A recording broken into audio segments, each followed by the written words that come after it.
The Huntington Unitarian Universalist Church, over Memorial Day weekend, for a good many years, had a medieval fair, and they invited the SCA. I think at one time we had a member who attended that particular church, and when they had their medieval fair, they invited the SCA at that. And when I came back to the SCA, it was a pretty big thing. I knew about it from years past. In fact, I think they had their first one before I left.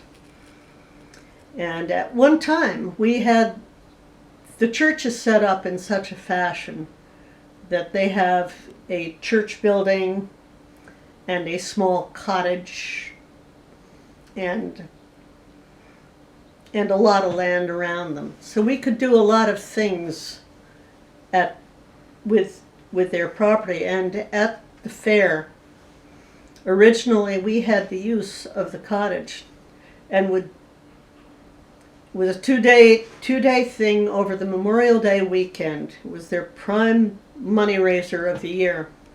And we were a big draw because we would come out with our arts and crafts and our fighters, and we'd hold a tourney, and we'd hold court, a baronial court there. When I came back, it was a big thing for the winner of, there were two tourneys actually. One was the championship of Østgarðr, fighting champion of Østgarðr, and the rule was that you had to be unbelted in order to enter the tourney, because we wanted to encourage new fighters, and this was one way to do it. And then we would have another tourney for what was called the Viceroy's jewels.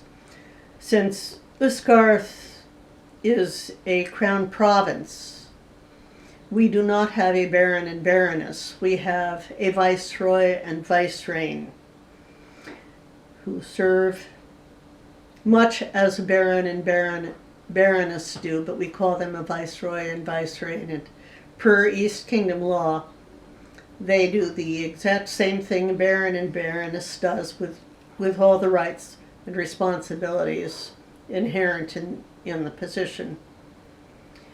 But as I said, there was the tourney of the Viceroy's jewels, and he would always have a jewel that would be presented to the winner of the tourney, and the winner could do with it as he saw fit. If he put it on a chain, fine.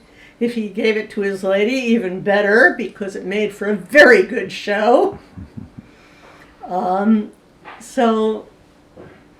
And the deal was that we would get the use of the church twice a year for free for our events. And this was a good deal for them because we could draw a crowd. And it was a good deal for us because it saved us a bundle of money. Even in those days, the rents were proportionately high, and going to events was not cheap, but we were always able to do in Østgarðr, to have at least this one event annually, or the two events annually, where we could charge minimal admission and still have a good feast. Quite frequently, Østgarðr would hold skolas or tourneys, or both, and it was a very, very good thing all around. But eventually, the tourney, I assume that the church wasn't making the money they hoped to at the fairs, and as with many churches, their membership was getting older, so churches have a fluctuating